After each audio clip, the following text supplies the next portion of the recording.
Hey everybody, welcome to the Slick Tree Podcast. I'm your host, Colby Langford. The point of this show is to help improve ourselves as dogmen and to raise the quality of the dogs on the end of our lead. So let's settle in, turn the volume up, and let's see if we can't learn a trick or two together from our guests.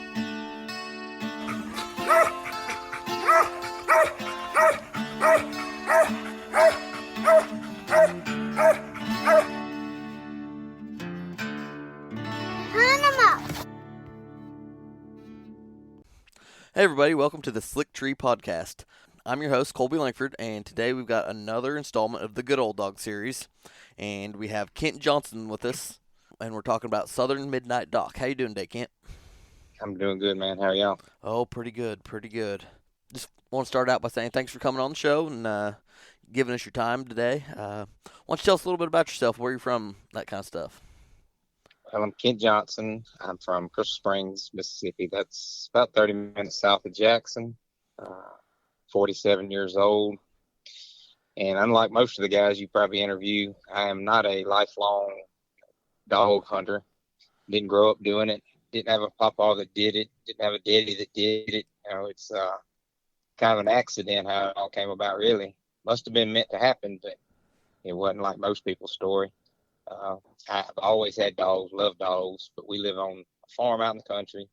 Always let our dogs run loose and everything. And I had a real nice female dog that was a pet, and her mama was a squirrel dog, but she wasn't a squirrel dog.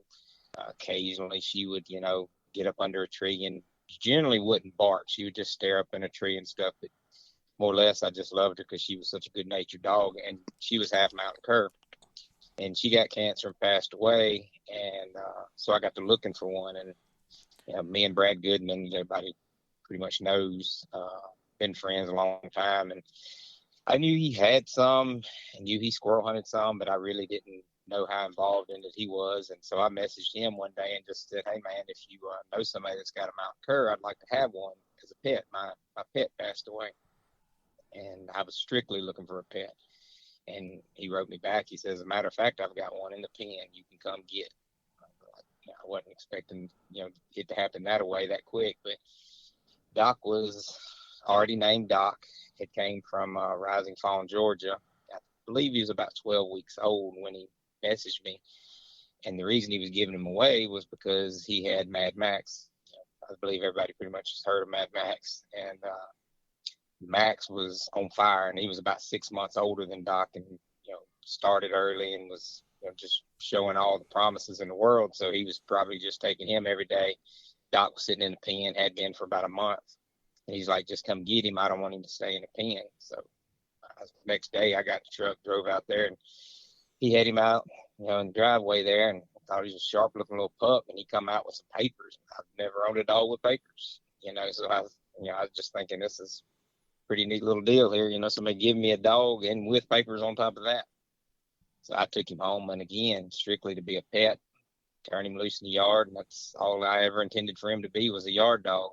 And that would have had to be maybe October, something like that.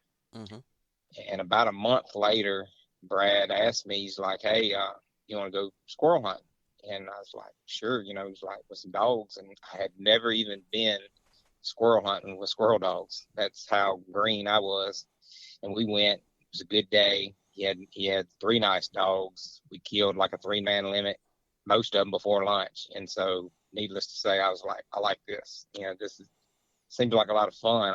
I made the comment. I was like, I hope my dog could do this one day, even though that's not the intentions when I got him. As much as I enjoyed it, I was like, it'd be pretty cool if my dog would do this. And he's like, "Oh, he probably will. Just take him to the woods and whatever." Like I said, that might have been late October, early November.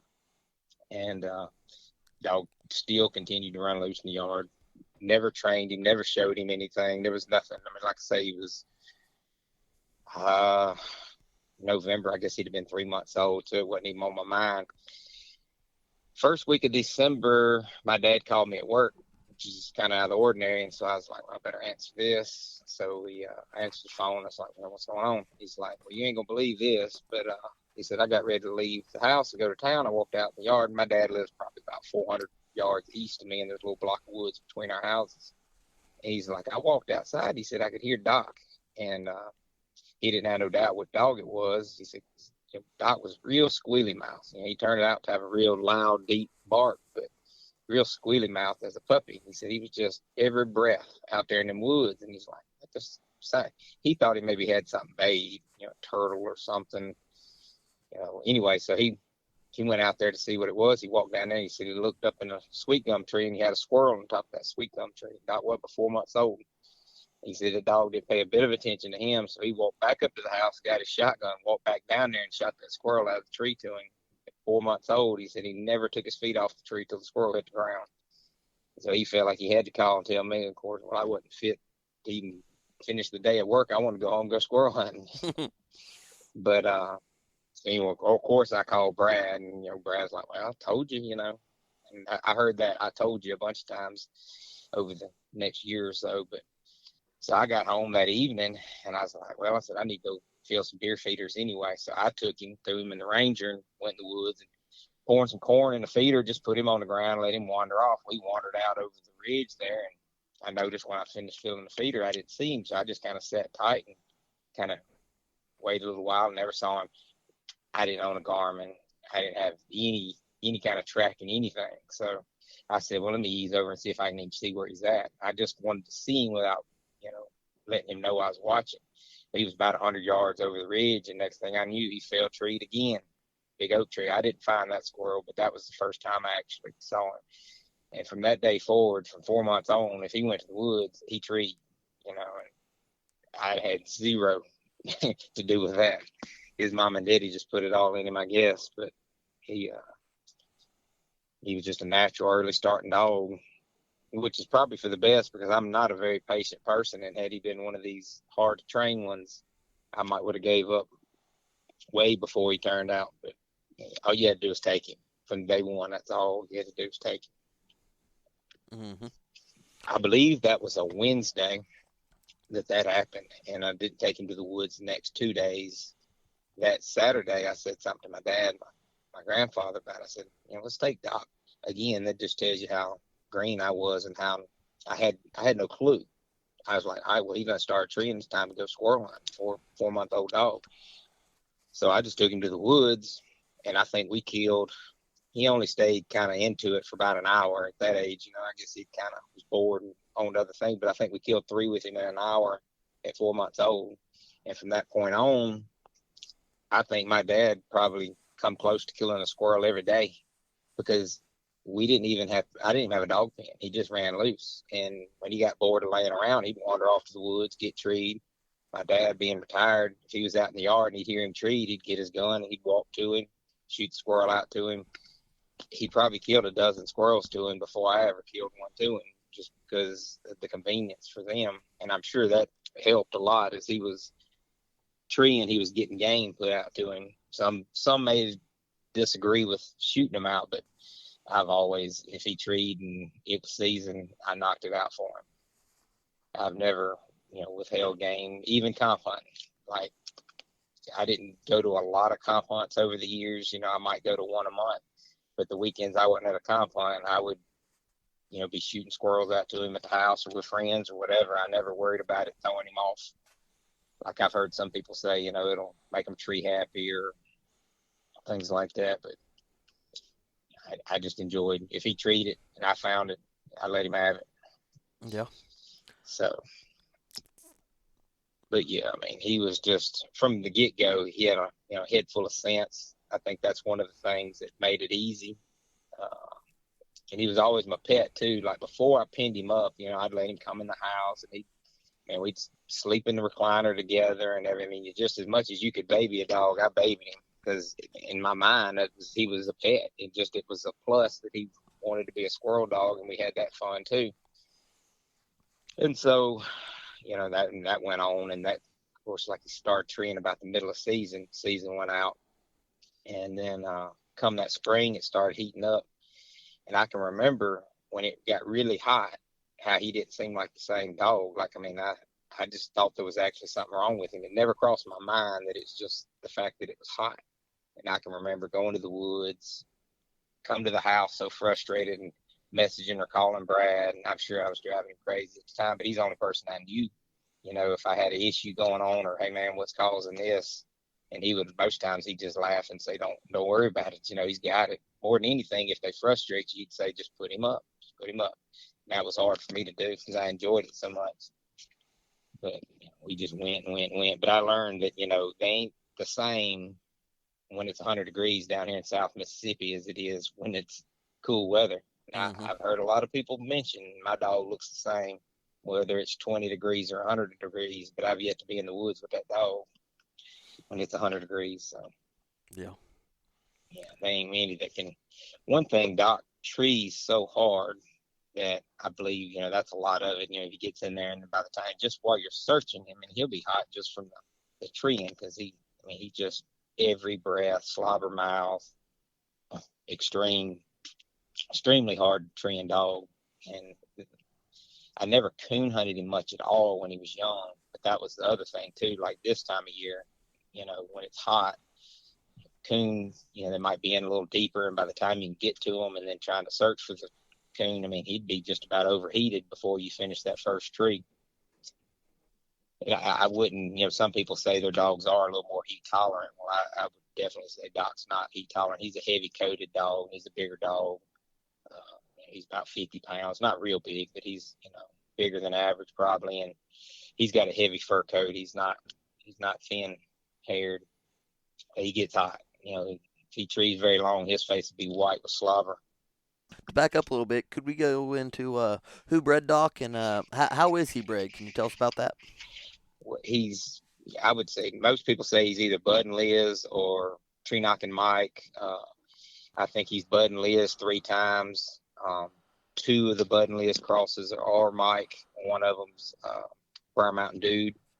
But he's directly out of a dog named Chopper and another one named Dixie Creek Star. Now, Chopper was a comp dog, and I'm not sure that he was ever a squirrel champion, but he was a fair, competition dog. But Star was, from what I hear, was just a brood gyp. I don't know that she ever made a tree from what little bit of stuff I've heard about her. But he's got his papers are stacked, which is from what Brad told me, was the reason he bought him. He's from Rising Falls, Georgia, and the guy's name slips my mind. He was a comp hunter, and I hate that I can't remember his name right off the top of my head, but he bred him, and it was Doc was born like the 3rd week of July, and a lot of times people, by then they done got their pups for that next coming season, and a lot of people, it's hard to sell a pup at the end of summer like this because they look at them like, well, they're going to be too young to start this winter, and so I think he went pretty cheap. And of course, I didn't give a penny for him. Brad actually just gave him to me. So, but he came from Georgia. You talked about his mouth a little bit, but tell us a little bit more about how he hunts. Like, what's his range? Describe his nose, and kind of Right. the way you hunt with him. If you cast or like road or Right. Yeah. Well, I strictly cast on him. But as far as like his characteristics, he's got a big nose. He can win like crazy. Probably a colder nose. He's not a hot nosed dog particularly. He'll tree on colder stuff. Your circle tree haters, don't like that as much. But what I've also found is he's the dog that'll get you through that midday round, them layup squirrels. But he's not just treeing, slick trees, because if you hunt somewhere midday and he's making trees and the other dogs won't, if there's vines and stuff to shake, you will find some of those. There's been plenty of times, that he'll make 5 or 6 trees on a midday round, but you will find 2 or 3 of them if there's something to move to make them. Otherwise, you would call it slick trees because you ain't got anything to shake or find them. Again, like he's all I've ever had, when I was starting out and comp hunting. So I didn't know that there were so many different types of dogs. Some of the things that, it's hard to go back and say, but like Brad, the first time me and Brad took Doc and some of his dogs to the Delta, and Doc was about a year old. No, I guess he'd been about 14 months old. and he was, hanging right there, holding his own with, Brad's dogs. And Brad was talking about, how special he was. He's like, they're not all like that. And I can remember on the way home, he was calling some of the guys he knew that I've since got to know, that I didn't know at the time, and was telling them about, how special he was. And so, of course, I felt real good, but I didn't know that that was anything special. I just thought all these guys had nice squirrel dogs and they all did this. I didn't realize until I started taking him to a few hunts, which even with him like that, I had no intentions of ever going to. I had never even attended a comp hunt. But Brad's like, no, he's good enough. He needs to go. And he's like, you need to come with me to one, at least watch and see what's going on. And so I think shortly after we hunted together, I went up to Batesville to a hunt that Terry Snyder hosted. And it was either September or October. It was hot and dry. There was two really nice dogs on that cast. I believe it was just a 2-dog cast. And at the end of the cast, I told Brad, I said, I promise you, I said, what I expected versus what I saw was different. I said, I just thought that these dogs were going to do something that Doc didn't. I said, Doc could have hung right here with this cast. And he's like, I tried to tell you, he said he's special. He's like, you need to bring him to a competition hunt. And so I think it was the autism hunt that the UMCA puts on, which is, again, still pretty early fall. I said, well, I'll take him up there and socialize him a little bit, and I'll put him in a hunt, just see what he acts like. And we went and hunted some public ground, some pretty heavy pressure public ground. And I think it was a 3-dog cast, and the very first tree that was made had a squirrel in it, and another that wasn't Doc's tree. And the rest of the trees were, I think the dog that won had the 100 plus, probably 300 or 400 circle, and I think Doc maybe had just 500 circle. I was highly disappointed that we didn't find any squirrels, but they told me, said, well, pressured public woods, big den trees, a lot of times we don't see a lot of squirrels there, so it's not like private land. And he just explained to me how you took a 14-month-old dog and turned him loose with 2 other grown dogs, and every tree he made was on his own. First trees, never left a tree, no minuses. He said that's plenty to be proud of at this point. And that year, Brad hosted the Junior World Hunt.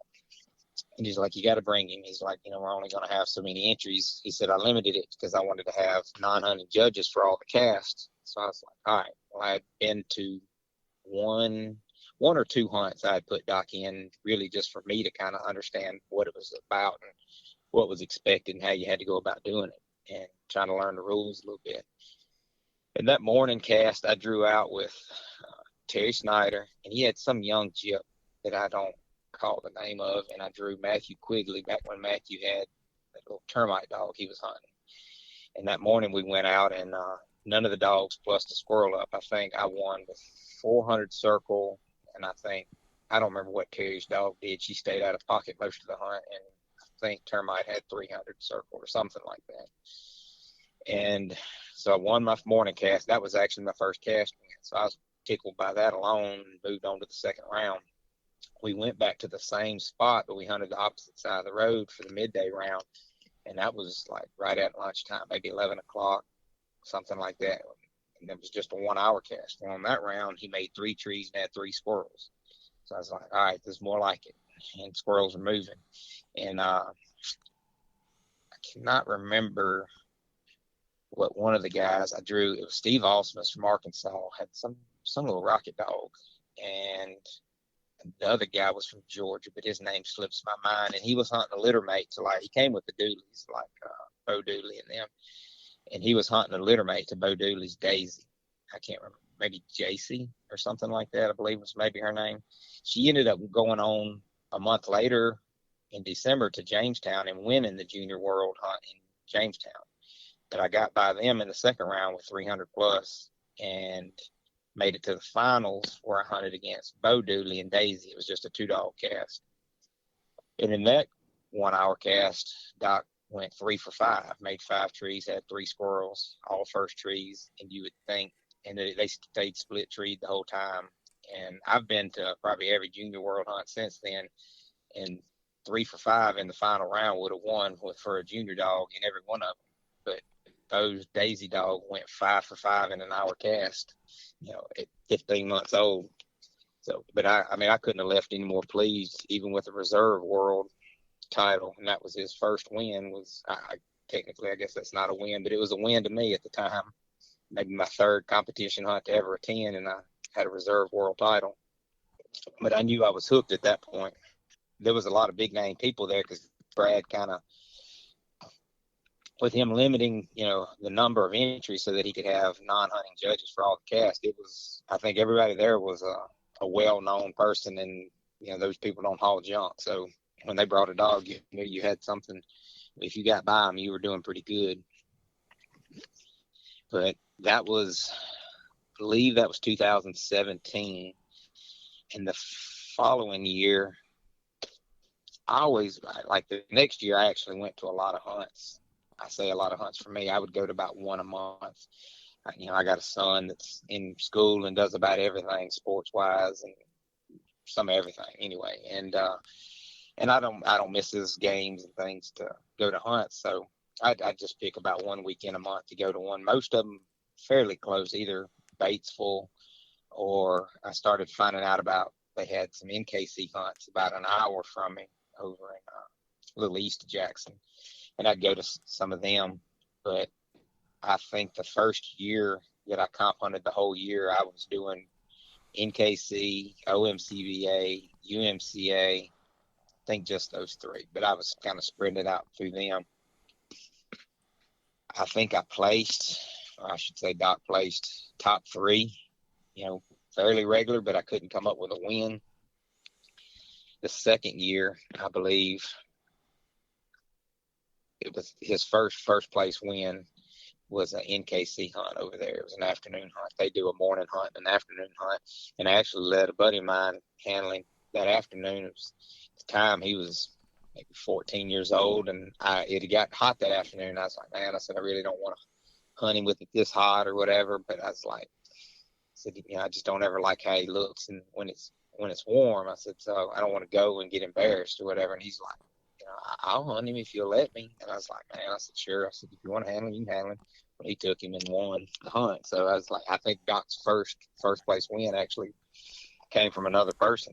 But again, that kind of shows how he was. It really doesn't matter to him who turns him loose. You could drive to my house right now and go to his pen and put a leash on him, walk into the woods and cut him loose. He's going to leave just the same as if I unsnap him. He's squirrel crazy, get treed crazy, and that's all that's on his mind. It really doesn't matter who takes him. It's hard to, once he got onto squirrels, it was kind of hard to ever get. I kind of missed the pet side of him some, because you couldn't let him out of the pen to just like hang out in the yard with you or anything like that. If you open that pen, he was headed to a tree. But, I guess, it's a blessing and a curse. As a puppy, a lot of the things that I thought were headaches, I didn't even know at the time. And this is kind of backing up, but I can remember, when the first few weeks of trying to take him, like if you made a tree and you couldn't shoot the squirrel out to him, you couldn't catch him to get him off the tree to take him and recast him. He didn't want to be caught. He didn't want to quit treeing. Well, that was a headache. I thought it was a headache, not realizing what a blessing a dog, to have a dog that just wanted to stay treed was, versus one that maybe has all the drive in the world, but kind of have a hard time making them stay put till you get there. Well, I had the opposite trouble. If you didn't kill the squirrel, you had a little bit of trouble getting him to retree and not go back. So, but, the fact that he was so natural at everything. And as far as his range, that was something that I kind of like. To me, he's not a deep hunting dog. I would say generally he's going to be under 400, and deep for him would be 600 or 700. And I don't know if that's just his genetics or if that's from hunting him like where he grew up. We have small blocks of woods on this farm. None of our woods are more than maybe normally 400 yards across, maybe 600 sometimes. So generally he can't just keep on going. He's going to run out of woods and have to circle, or start cutting the woods up. And the other thing was when he was a puppy here, we had just a ridiculous amount of squirrels, and we don't anymore. But at that time, it was hard you could bring any dog here, and it was hard for a dog to go more than 100 yards without getting treed. And that was great for starting him, but I don't know if that affected, how he hunted when you took him to other places. Again, me being not having really anything to compare him to. I haven't had a pile of dogs to know, well, this one doesn't act that way in this situation or not. Yeah, it sounds like he might be the reason you don't have so many squirrels anymore. Well, when he was little, I would shoot him a lot, and then it got to where I wouldn't shoot here. I wouldn't shoot everyone because I did, like you said, I won't have any squirrels anymore.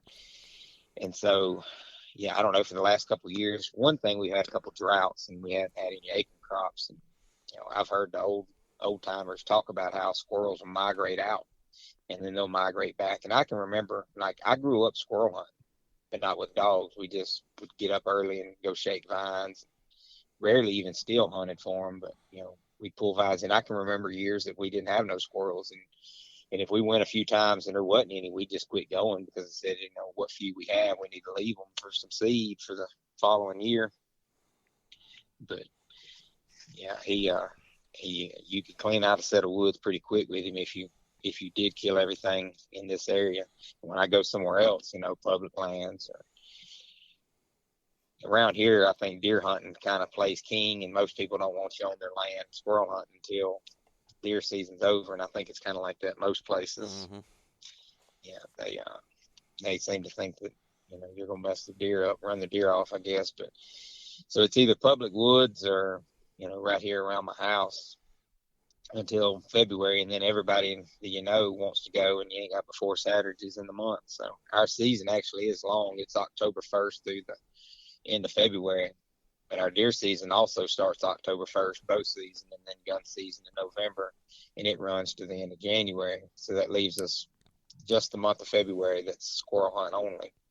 And that's when everybody, wants to go. And I try to tell them, I was like, as far as I'm concerned, we've had since October 1st. I only have so many weekends I can go. And when I was comp hunting too, most times there was a couple comp hunts I was going to. So a lot of them just didn't get to go. Yeah.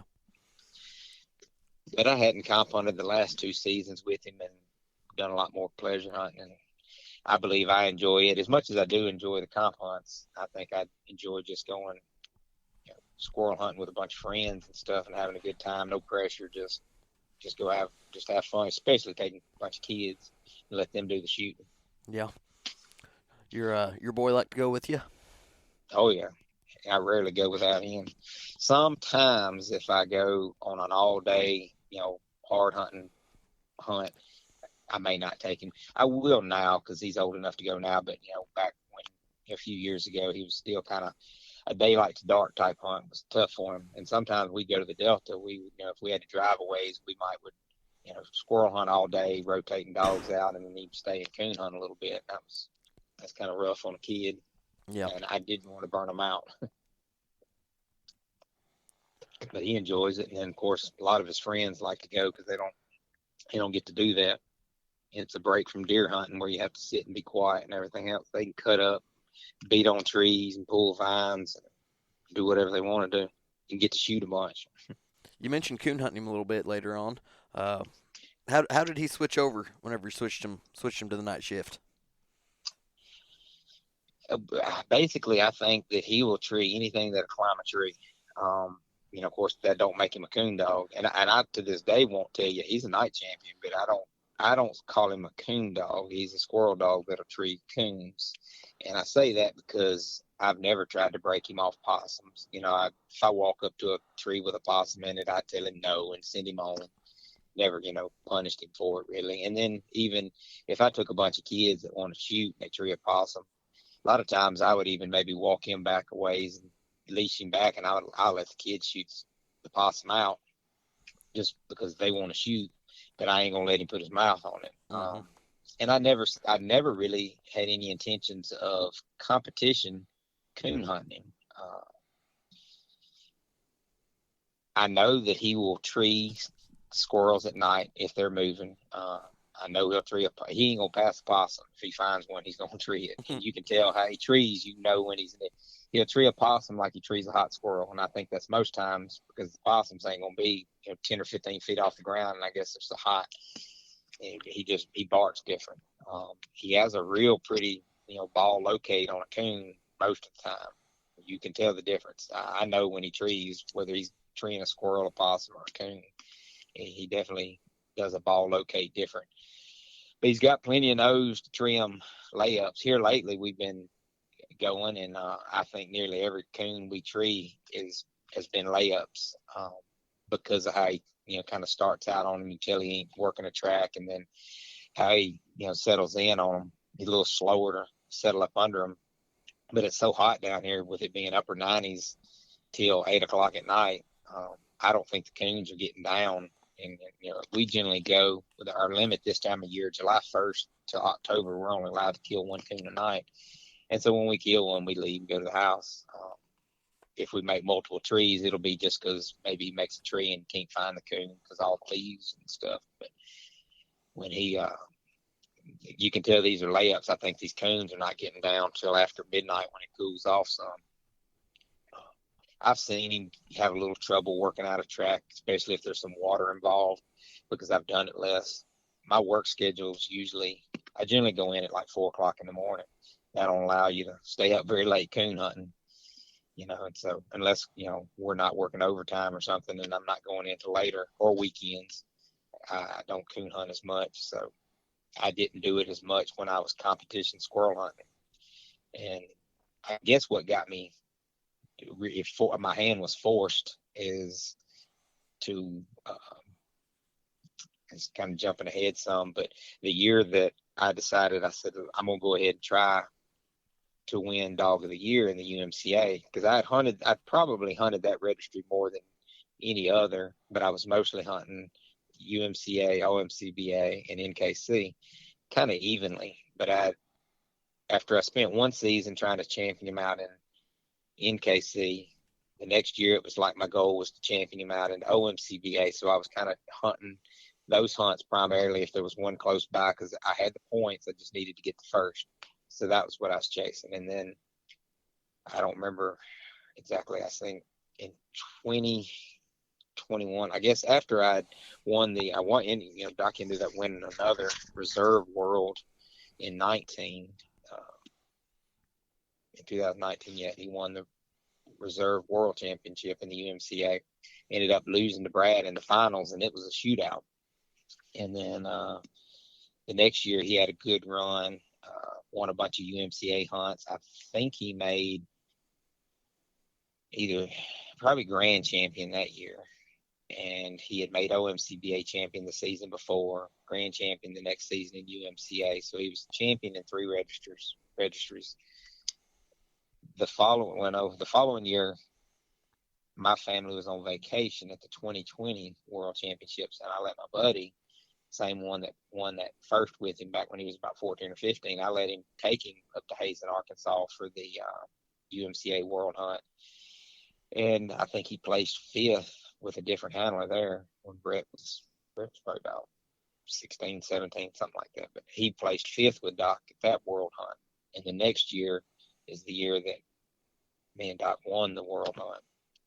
But after winning the World Hunt, I was like, I said I've always wanted a Dog of the Year, but because I was chasing so many different registries, it's hard to accumulate points, in one single registry, because I don't go to 50 hunts in a year. I kind of have to pick which ones I go to. So I said, well, this year all I'm doing is UMCA, and I'm going to try to make it to every single hunt.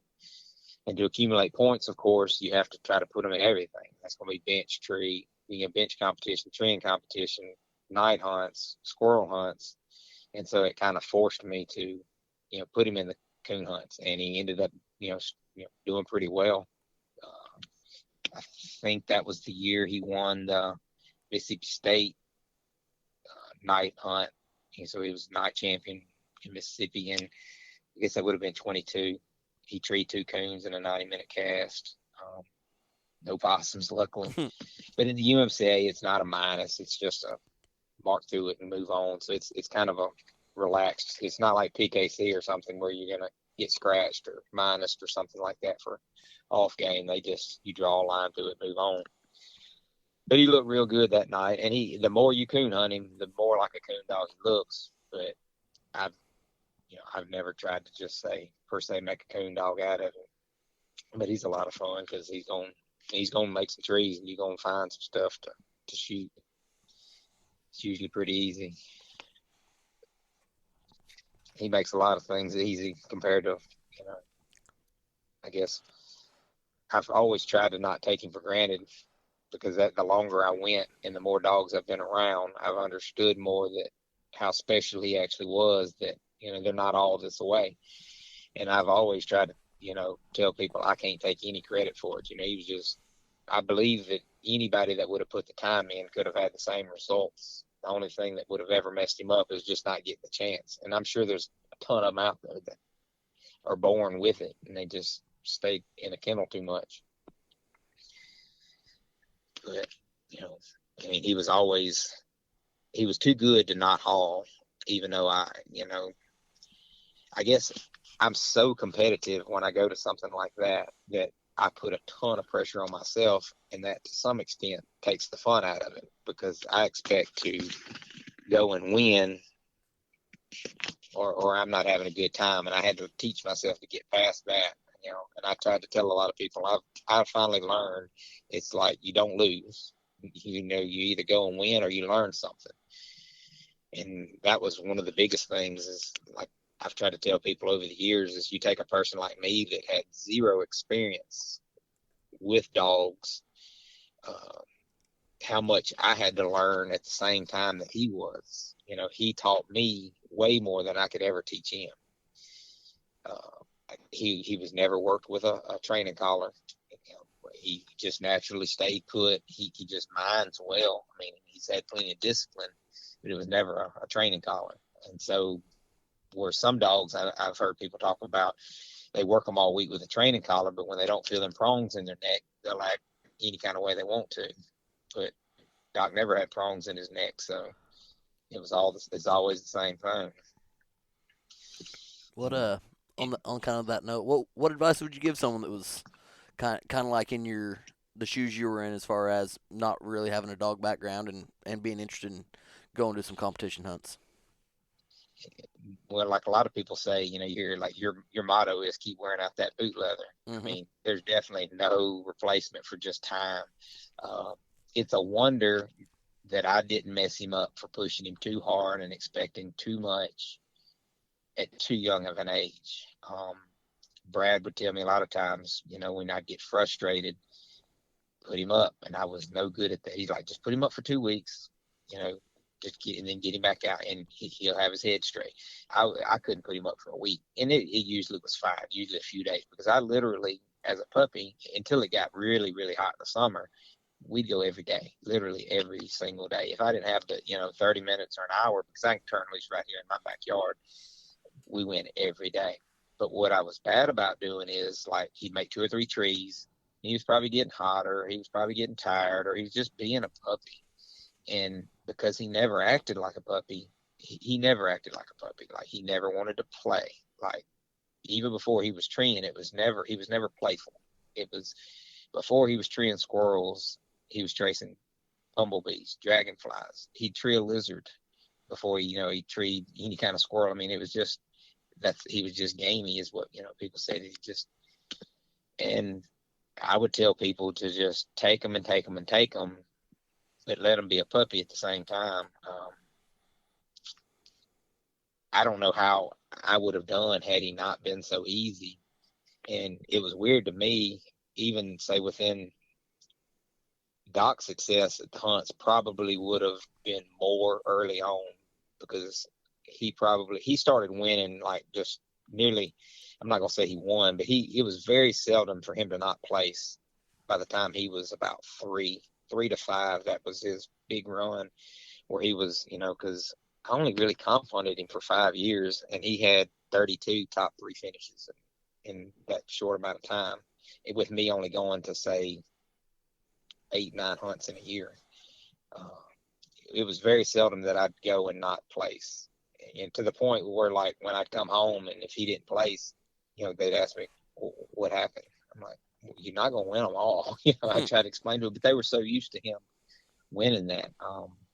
But I held him back learning. So a new person, I would say, is go with people that know more than you as much as possible, because that's half of it. And then, take the dog as much as possible, but also be, patient with them. I would ask Brad, tell him how many times I asked Brad is, look, I ain't trying to bother you all the time, but just don't let me mess him up. He's got it. Don't let me mess him up. Just tell me what not to do so that I don't ruin him, because he's got it. And it's probably a miracle I didn't mess him up, from pushing him too hard, because I was bad about while we were out there and he's getting tired. And I'm like, I don't want to finish on a bad note. Maybe he didn't make that tree like I wanted him to or whatever. So I'm like, well, we're going to cut again. And if he'll do this one right, I'll put him up. Well, now he's hot and tired and he's a puppy. I should have just put him up as soon as I noticed the signs, but that was just my lack of patience and everything. So, I mean, it's a real miracle that I didn't mess him up. But, one of the things about Doc, one of his characteristics too, is his aim to please. And I'm sure that's some of that, he started out as a pet and we bonded, and we still, to this day, he's got a thing that he does. Like, I can squat down to pet on him, rub his ears and stuff, and he'll take the top of his head and he'll put it in my chest and push on me to the point where you have to brace yourself or he'll push you over on the ground. And I always said that's kind of like maybe him trying to give me a hug or something the best he can. But he's all business. But you can tell, there's a bond there and he wants to please.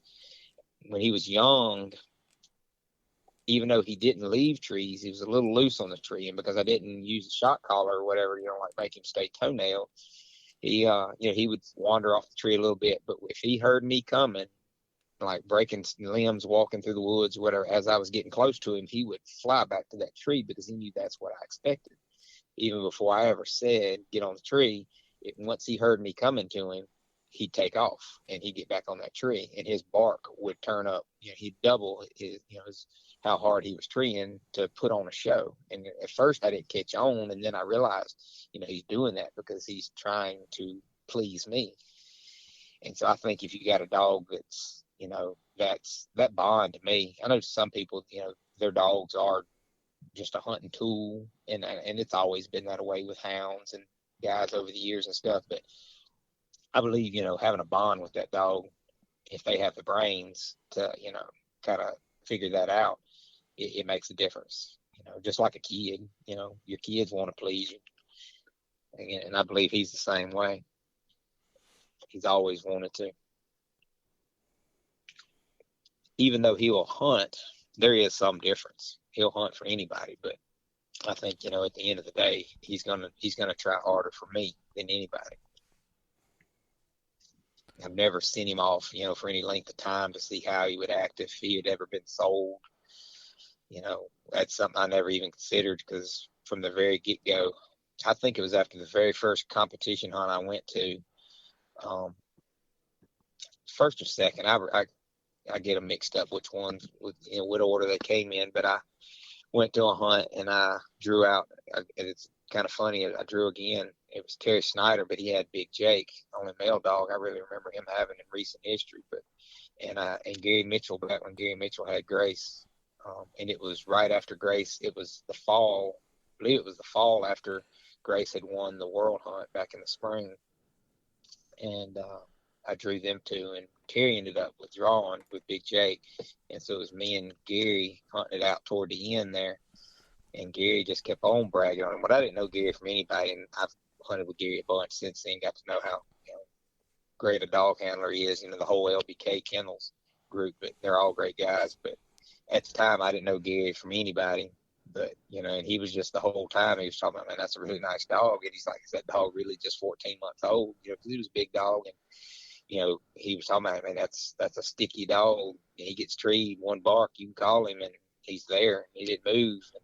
He ended up beating me by a tree, but all the way out, he just kind of talked him up a lot.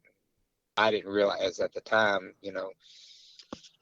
how much how much weight to put into Gary's opinion of it. And I don't know if it was him or somebody else at the hunt or whatever, but I think that following week I had some guy from North Carolina call and offer me, what I thought was a ridiculous amount of money for basically a puppy. And, I was flattered, but it didn't consider it. And then over the years, the more he's won, the more money I've been offered. And I've never told anybody, no, that ain't enough. No, it's going to take more than that. I've just always told them, no, he's not for sale. Because I was afraid you tell somebody, no, that ain't enough. Somebody will come up with enough and make me regret it. But because some of the people, they'll dig deep. And I've asked myself, what would it take to buy him? And I've thought of a number that I said, man, if somebody showed up with that and I was stupid enough to do it, I'd regret it forever, So I've just always said he's not for sale. Yeah. I think it was one of the guys on maybe it was Jimmy John, that guy that Matt McLean. Yeah, and he talked about it. Guy gives you $20,000 for a dog, but you can have $1 million worth of fun. I mean, there's no way in the world, I'll spend the rest of my life chasing down another one like him. I said, no. I said, I'll never sell him. My wife probably put me out of the house if I did anyway. So, yeah, I mean, I think it's pretty safe to say he's my once in a lifetime dog. It'd be pretty lucky for anybody's lucky to have one good as him in their lifetime, let alone, to have two. And there are quite a few people that go through a lot of dogs and have had multiple, great dogs like that. But man, if I never have another one like him, I'm fortunate to have had him. And I didn't know when I got him. I tell people all the time, I said, God must have meant for me to have him, because I learned way after the fact that there was two or three other people that had the opportunity to get him, but for whatever reason, they didn't get him or couldn't get him or something. And then when I messaged Brad just out of the blue, he's like, yeah, sure. I got one here, come get him. So, how many people were just given a dog that's done what all he's done. So what would you say his biggest strength is as a dog? I'd have to say brains. And I think because that kind of goes to, you use the brains and so many other aspects. Just he's smart. He figures things out. He can adapt to different conditions. If squirrels are not moving, he's gonna go get treed. He's gonna get treed. I've told people, I said, I don't believe, people talking about it's a slick tree or that dog's line or whatever like that. I've never felt like for a second that he's making a slick tree. And when I say slick tree, there was never a squirrel there. As far as that goes, I hear people say that sometimes they think their dog will just go get treed because that's what they're supposed to do. And the reason I say that is because I go so much by myself with the leaves on, and I don't even really worry about if I find the squirrel or not. Like this time of the year, it's more or less, it's just exercise, let him. And then you can go with somebody that can stand back and watch for you, and you'll see squirrels in a lot of trees. But by yourself, it's really hard to do. And these big old viney oak trees and stuff that we have. So I've never really put a lot of weight into that. Plus, I've never been on a cast where I had, say, 400 or 500 circle and another dog on the cast had 400 or 500 plus. I've never seen that happen. So that would be to me like a dog that's just tree happy and just making nothing but, slick trees, and the other one's over here treeing squirrels. I've never seen that situation happen. If there's squirrels to be treed, he's treeing them. You're going to find them. So I've never really put a lot of weight into that as far as that goes. I think a lot of times about how, to have a pet that changes your life is, and I say pet because, that's what I got him for. I know he turned into a lot more than that. But to alter your life as much as he has, the people that I've met, the places I've gone, I've been to so many towns that I'd never heard of, going to hunts, whether it was just got invited to go pleasure hunting or to go to a competition hunt.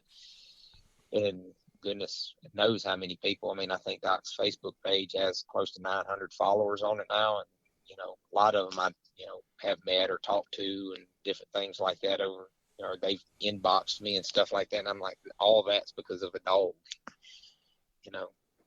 Never would have happened had I not. And some of the people, that I met over the years, I actually would consider them like friends, even though outside of dog hunting, we rarely probably see each other. We might message on occasion, throughout the year, but there's been a bunch of them. There'll be people, let you come over and stay at their house, even though the next morning you're going to get up and hunt against them. Clifton Robinson's one to speak of. He's a lot of drama there, and a lot of people have their opinions about him. But man, deep down, Clifton's as good a guy as you'll ever meet. And me and him were the ones that were kind of going back and forth at it. The year I was shooting to get Dog of the Year, I felt, I was like, well, I said, I place it so many of them, it should be pretty easy to get. But Clifton had his mind up to make it, to win it too. And Clifton's going to be in a hunt every single weekend. So I was like, I can't miss one. Hunting against Clifton. And so me and him, we went back and forth, and it was neck and neck, all the way up pretty much to the end. And, but still, it didn't matter. He'd be like, hey, I'm hosting a hunt. Come over here. You can stay at my house. It was never any, animosity. He was a mess. I'd message him like, hey, you going to be at that hunt in, Batesville tomorrow? No, I think I'm going to be at an OMCBA hunt over here in Alabama or something like that. You'd pull up to the clubhouse, his truck sitting out front, him grinning from ear to ear. He'd been telling me all week he'd be somewhere else, and I'm thinking, all right, well, this is a weekend I can get ahead. And then you pull up and he's there already. But he'd night hunt at one hunt and drive half the night to be at a squirrel hunt the next morning somewhere else. He's dedicated. Yeah. But yeah, I mean, when Doc was on a run, he was on a run. I think he's got state championship wins in Arkansas, Mississippi, Alabama, Georgia. Pretty sure. I think the only night hunt championship he has is the Mississippi one, but he's got squirrel hunt in pretty much every hunt, every state I ever hunted him in. I only went to a couple hunts in Louisiana, and I think we had a third at a state hunt there. And then went to Bobby Goodman. He hosted a hunt up in Tennessee, but I believe the way the UMCA rules were at the time, the first hunt your club hosted could not be a state championship hunt. You had to host one, and then I guess after that you could host a state hunt. And that was the first time I'd been to Tennessee, and Bobby's just up there, just east of Memphis. And we went up there, and I can remember they had the little clubhouse there, had a big fire built and everything. Everybody was sitting around. We pulled up that evening and got out, and I had met Bobby at a hunt at Hazen, Arkansas, I believe. He had been there and brought a real nice dog, and his son-in-law hunted it for him, and I actually drew him and then talked to him some after that, and he invited me up to that hunt. And when I got out of the truck, he goes, there he is. There's the fella going to win it all right there. And I was like, man, don't put that on me. Don't jinx me like that. I said, that's a lot of pressure. And Doc went on to win the night hunt, the squirrel hunt, and combo dog at it. So I was like, well, maybe you can say it next time too. Yeah. That was the only time Doc's ever, I guess, won it all. And that's really good to do when you're chasing Dog of the Year, because that stacks some points up there. You mentioned Doc had a Facebook page. Can you tell everybody what that is? That way, if they want to look it up and check him out. Yeah, it's just Southern Midnight Doc and Offspring. And the reason I did it is because it got to where, as he had, I love to try to keep track of his puppies and stuff. And I did it so that there was a place that I had people that would have puppies in there.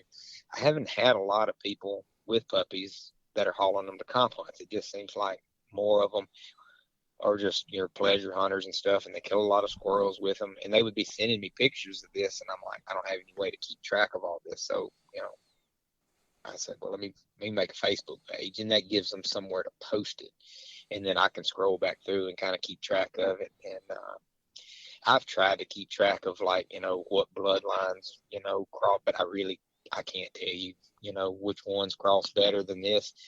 I don't know of one that, I don't think he's ever had a litter that was just complete, a flop. And he's had some where everything in it, done great. There's several guys that have bred their gyp, the same gyp to them multiple times because they liked what they were getting.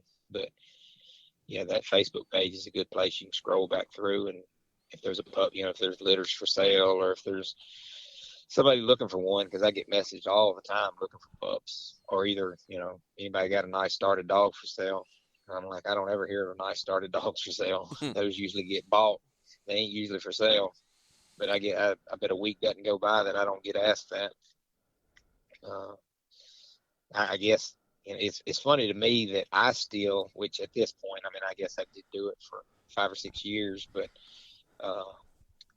even just say 2 or 3 years into it with Doc's success, I had people, mostly younger people, that were just getting into it, messaging me, asking me for advice, and I'm like, I tell you what I know, but honestly, I'm still learning every time I go. Again, I wasn't the guy that, grew up, can't remember not going coon hunting with their grandpa, and the grandpa always had hounds, and that wasn't me. Most people probably knew more about dogs, the ones growing up, before they were driving, than I still know to this day. They've seen, there's things that if it'll just take a lot of different dogs to learn everything there is to know about them, and I guess you still might not ever learn everything about them.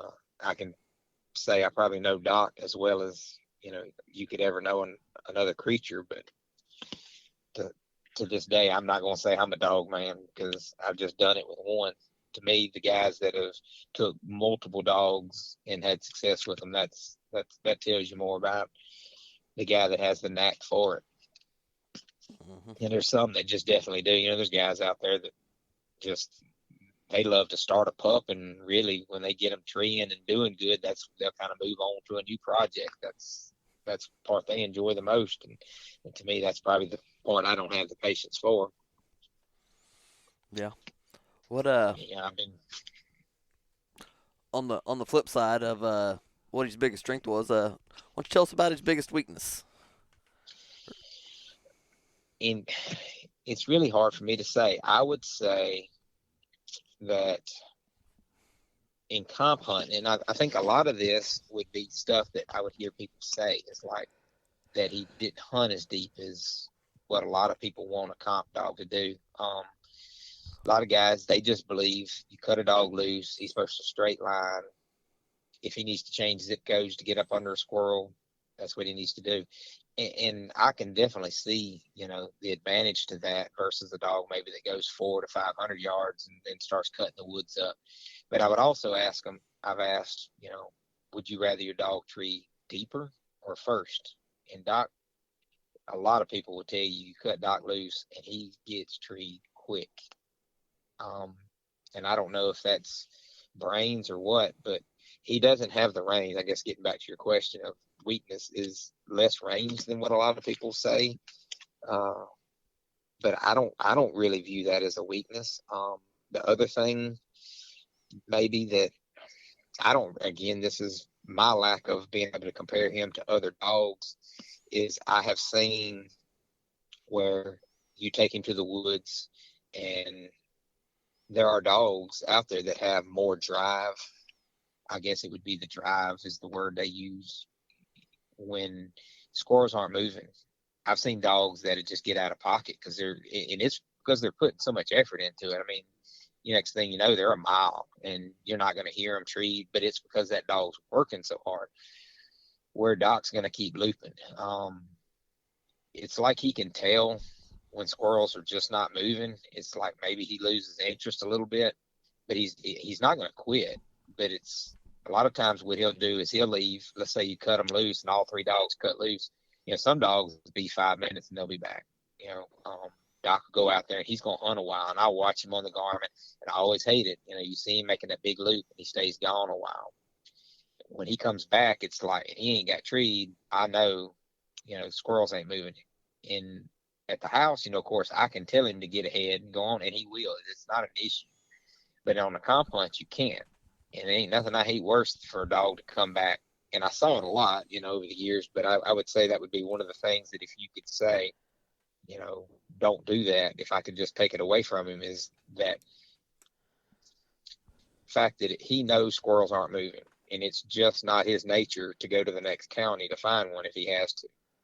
A lot of people will say, they ain't gonna have one that'll do that. I prefer it didn't, but he has enough qualities that. But what he would do is he'll come back, and you might see him, but he's gonna stay. He knows it's not okay to come stand at my feet. It ain't like he's gonna come stand beside me, but you'll see him. He's gonna come back, but he's gonna get bored quick, and he's gonna go again, and eventually he's gonna get treed. But I guess it would be for him, even though I think he's figured out squirrels aren't moving. Do your job, and don't hunt to the conditions. I've told people, like, when we're pleasure hunting, like, if we dump out, squirrels ain't moving, bad conditions, February and it's cold, windy day or something like that. You got a group of kids there. I said, look, I can get on to him. I said, I can whip him or whatever, but then he's going to walk us to death. It may not be, 1,000 yards or a mile like some people's dogs, but you got a group of kids, a bunch of guys that they'd rather walk 100 or 200 yards to each tree. They also don't want to go 500 or 600 yards to a den tree every time you cut him loose either. So I tell him, I was like, I can make him hunt harder, but do you really want to do that? Those high-strung, crazy dogs that, will hunt like that. What's their handle like, and how much fun are they to go pleasure hunt? Mm-hmm. I would say Doc's a good balance. Probably has less of the go yonder deep of the top, a lot of your top competition hunters, but he also, to me, he's a pleasure dog deluxe. So I guess it would be that less go, but I really hate to say it that way, even because he never quits, Mm-hmm. But he's gonna hunt different. I've tried to say maybe it's sort of like you take a kid squirrel hunt. Take a kid fishing and the fish ain't biting. Well, they ain't ready to. They want to go somewhere else, try something else. They don't want to keep sitting in that same fishing hole. And it's like he comes back, and I feel like he's wanting to tell me there ain't no squirrels here, and there ain't no squirrels moving. Can we go somewhere else? Because if you load him up and you go to another spot, when you cut him loose, he's gonna leave just like he's like he's supposed to, throw dirt in your face and go work as hard as ever. But once he's worked that block of woods and he couldn't find something, it's like he sort of starts to lose some interest. He's ready to go somewhere else. And it actually, I thought it was going to bite me at the world hunt that we won. It was a combination of that and the fact that we hunted 4 casts that day, and it started, by the final cast. We got back to the clubhouse from the 3rd round. We won it. Got a ride back to the clubhouse, got out. The other dog that had made it to the finals was already there. I don't know how long they'd been there. I walked in, turned the scorecard in, and they're like, all right, well, we're going to go right here behind the clubhouse, get Doc, and let's go try to beat dark, because our cast, and we probably had maybe that much daylight. And it had started, raining a little bit, and wind was blowing hard. And we went down there and cut them behind there, and neither dog, was really wanting to go on their, 4th cast. You could tell they were both tired. They were doing their job, but they were steadily slowing down as the cast wound down. And I don't know if there just wasn't any activity in that area or whatever, but neither dog, right there toward the end, when we were tied and afraid it was going to go to sudden death, neither dog was really working that hard, and they wouldn't leave the area to go, find something else. And I was just like, we need to, at the end of time, we need to gather dogs and recast them, because I knew what Doc would do. He would leave out like it was a brand new cast and start fresh again. And so that's what we decided. Everybody was in agreement. All right, let's walk them. Let's just walk them, a few hundred yards and recast them over the next ridge or something. And when we did, Doc shot it, and I don't think we had seen a squirrel at all. It was just tied on circle, and we cut them. And it wasn't probably 30 seconds from cutting them, and Doc treed, and he was right. He flew in there like he's supposed to, nailed one, and it sounded right. So I caught him basically first bark. And the way, the rules are, sudden death there, as long as he holds that tree, he wins it. So we walked in, but he put a little icing on the cake, and he had the squirrel in that tree. So, but in my head, I say, well, why didn't you go there anyway? Why do we have to gather y'all up and recast them? But I think a lot of it was fatigue, hunting forecast in the day. Yeah. Well, we're about out of time, but one more thing I'd like for you to do is just kind of describe, like, if you I usually ask this question in these, but when he was in his prime and you pulled him out of your dog box and he's standing there on tailgate, just describe what we'd be looking at if we were standing there. In his prime, at the end of season, in his best shape, he would get down to about 43 pounds, and he was extremely muscled up. The vet's always complimenting me. I kept him at the vet, about every 6 months for checkups and heartworm shots and stuff. And it was always funny to me. I'd take kids hunting and get him out of the box, and a lot of times the kids would be like, "Why is your dog so skinny?" But the vet would compliment him because you couldn't see his ribs. He wasn't that bad, but he just really in shape. And then his conditioning was never a question because we went so much. He made sure he got good feed and he worked him. But he has a little bit of brindle, but he's mostly almost black. But he has a very light brindle mixed in with his black. Good ears. I don't really know how to describe him as much as like a lot of these guys to know how to me, he's a perfect looking dog. I say a lot of times he kind of looks like a Plott with the tail cut off. He probably got some in there too, to be honest. Ain't no telling what all these dogs have in them. But to me, just with him black and his ears and his head, the way he's set, I've often said he looks like a smaller Plott with no tail. But he's become what I like to see in the looks of a dog. He's not as block-headed as some people prefer, which I do like that too. He's leggy. He's long-legged. A lot of people think he weighs more than he does because he's so tall. But yeah, he likes to pose. You can put him up on that tailgate and just tell him to stay, and he'll stand there like he's in the bench show without you even holding him. I feel like he kind of understands what's being done. It's like he likes the attention. Yeah. It seems like he does. What about Scott Rear Duclaws? Believe he does. I honestly never paid any attention to that. I know I thought you probably asked me that. I should have went out and looked at the pen. It seems funny that he's 8 years old, and I couldn't even honestly tell you, but I'm pretty sure he does. Yeah. And I'm not even 100% sure if he was a natural bobtail or if somebody docked his tail. Because again, I got him at 12 weeks old, but he has almost no nub. I've had some people say that he was probably natural bobtail since it's that short, and I've had some people say that it was probably just cut way too short. But it's not. It may be as long as your thumb. And I kind of wish he had a little bit more tail because, I like it when they stand there with that nub up or when they treeing hard and that nub's going 90 miles an hour. But you rarely ever can see his nub. It just kind of blends in with his back. Yeah. Well, Kent, I sure appreciate you giving us your time and coming on today. Yeah, man, I enjoyed it. Just pleasure to be even asked. Yeah, you kind of tricked me though, because before when we were talking, you said you weren't much of a storyteller. I'm not sure how true that is. Well, I mean, I sit there and said, this week I'll think of other things to tell you and stuff like that. And I told my son he was wanting me to go do something a second ago, and I was like, well, I got to go do a podcast. He's like, see, Daddy, I told you you're famous. And I was like, Kyle, I said, I've told you a bunch of times it ain't me, it's Doc. I said, if anybody else would have got him and put the time in, it'd been the same situation. I said, I didn't do it. I said, I don't ever try to take any credit for it. Yeah, I think he just kind of wants to think it. Everybody wants to think that. So I was like, you don't tell him your daddy's famous. Tell him you got a dog that's famous. Yeah. So. Well, I guess we're gonna wrap it up at that. And all right, man. Well, I enjoyed it. Everybody take care and keep wearing out that boot leather. I just want to give everyone that's listening a sincere thank you. Getting this podcast going has been a project. I really hope you're enjoying it, and if you don't mind, give the show a good rating and review wherever you're listening to it at, or share it on your social media to help get some traction.